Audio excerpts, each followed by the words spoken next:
अरे की चले जिला में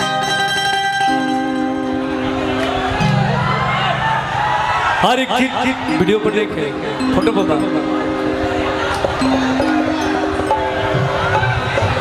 हाथ आपका भेजा भैया। अरे की चले जिला में हमारे शासन ले जानो अरे तनमवा धने भूत छुई पर शासन ले जानो।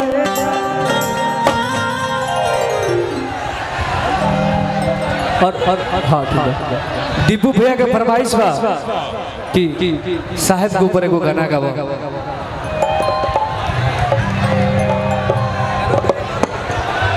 का करबो दिन भर गाना गावत गावत माइंड एने ओने हो जाला। हाँ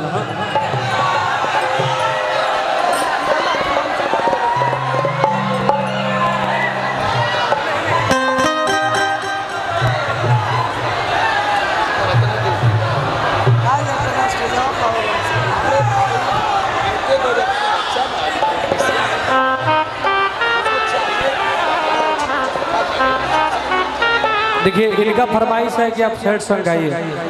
देखो हम गाना बीच में गले रहे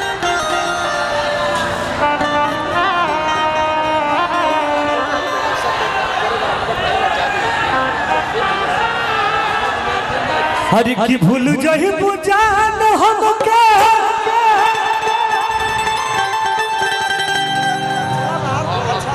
हम पिया के भाई के। ये हमारा बड़ी दिल के करीब गाना है। भले ही मार्केट में 50-100 मिलियन लिखे हुए लेकिन बड़ी सागर जी दिल से गाना के लिखले रहे। अरे की भूल जही बुझान हमके हर की पिया के भाई के। थोड़ा सा हमारा लाइफ में दिक्कत हो हम लेकिन से थोड़ा सा दूर रह चाहिए पता ना क्या से बचले रहिए। जीवन ऐसा बन गई थोड़ा थोड़ा और आप सबसे बता दें कि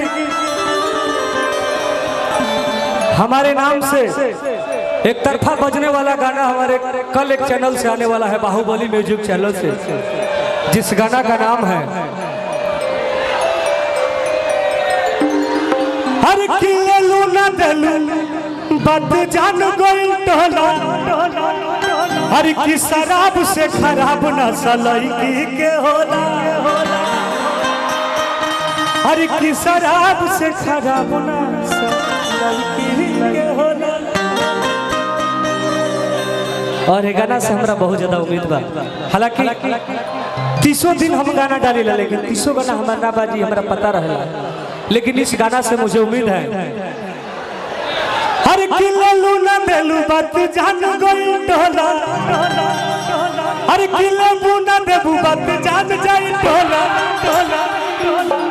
हर की शराब से खराब नशा अब हर तो शराब से खराब नशा लड़की के होला खराब नशा लड़की के होला शराब से खराब नशा लड़की के होला शराब से खराब नशा लड़की के होला।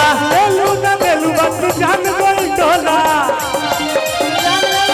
अरे लेबू न देबू बात जान जाई टोला शराब से खराब नशा लड़की के होला खराब नशा लड़की के होला शराब से खराब नशा लड़की के होला खराब नशा लड़की के होला शराब से खराब नशा लड़की के होला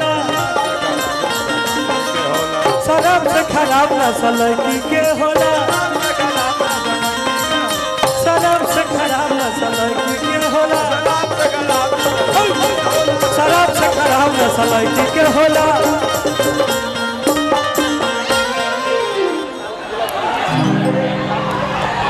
और ये गाना कल बाहुबली म्यूजिक वर्ल्ड चैनल से होता और आशा न पूर्ण विश्वास बा कि आप सब एक तरफा प्यार दीजिएगा।